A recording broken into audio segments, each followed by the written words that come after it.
here that I'm cutting, and the millet has to be cut before it gets a frost on it.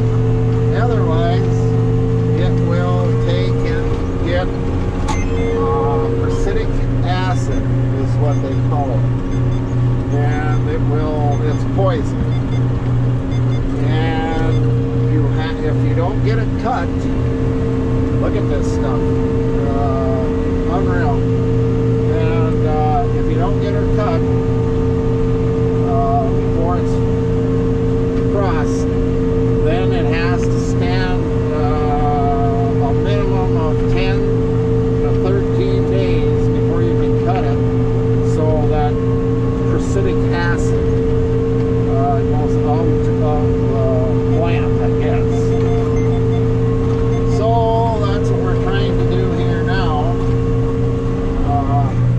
I probably should have cut this sedan sorghum, what it's called. I should have probably cut this stuff first instead of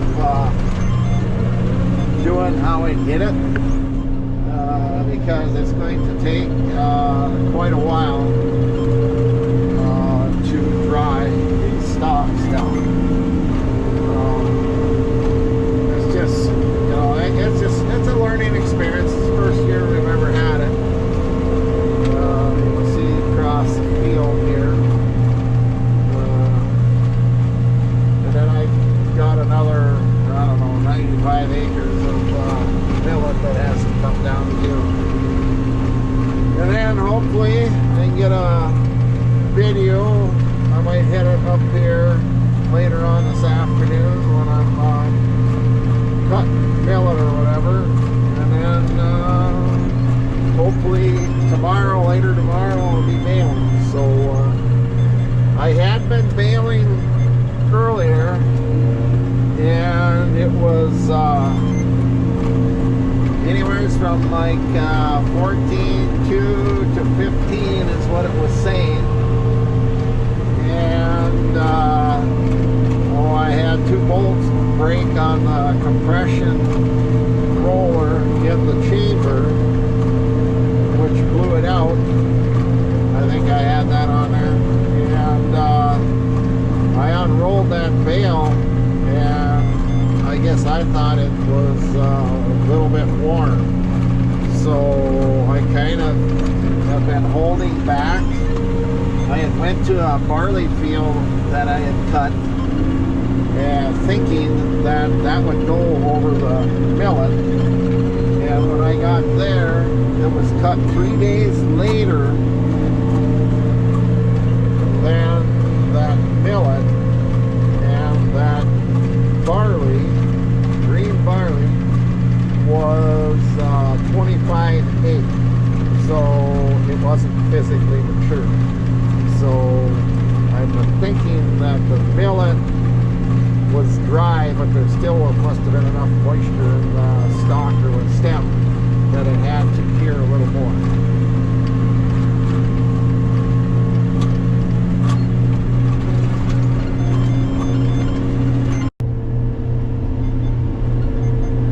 Well, we're back on the millet,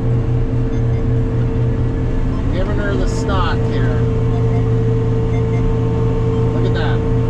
Really nice stand there. I can't believe for the amount of moisture we had this year, what this is, you know, I mean, we've had nothing. And nice windrows. It's a little short. It isn't quite as nice as the first stuff that we cut. But it is going to be alright.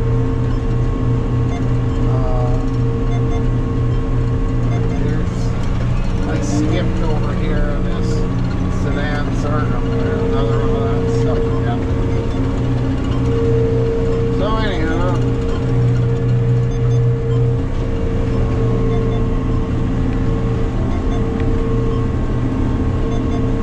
hopefully we can get this up with no rain, but you know how that goes. It could swaths, so we will take it as it goes. But anywho, we get this bale. I'm sure I'll talk about that. So talk to you later. Morning, guys. Working on the last of the millet. Got about, I don't know, half hour there and another hour there maybe, and that'll be the end of the cutting of the millet. Fairly nice rows here, nice stand. Anyway, I'll let you know here when I get done. Still grinding away at it. Quite the project. But cows need to eat, so I guess it's got to be all done. It's the same all along. I like cutting, so it's good. Then when I get baling here, I'll bring you guys later on this afternoon when I jump back in that 84. I haven't went and got that 4430 yet. Talk to you later.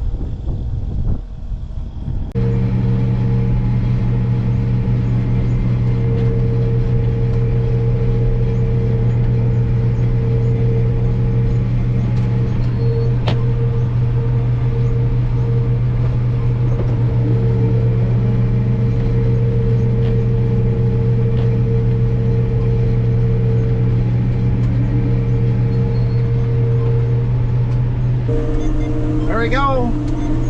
That's the last of the millet for 2022. I gotta show you something here. Hang on, I got a big rock.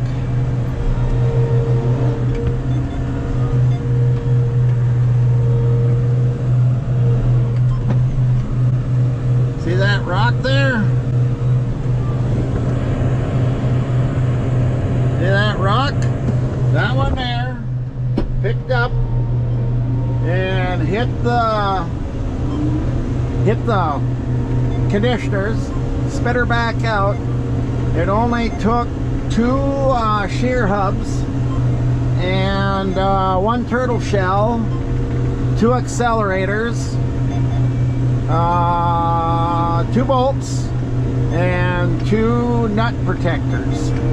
So that rock there was around a $400 breakdown, and this one here that you can see, that rock right there, right over the tire, that one there only cost me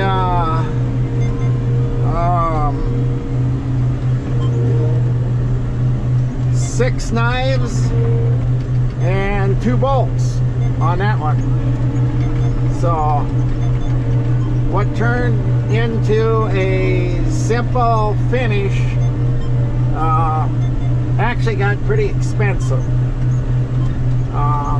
I guess our saying was no roll, no go, and either I picked them just right, or when I had rolled this field, I had taken and made a teardrop and didn't cover it, you know, come back around and cover it, because both of those rocks were within 100 feet of the end of the field. And well, that was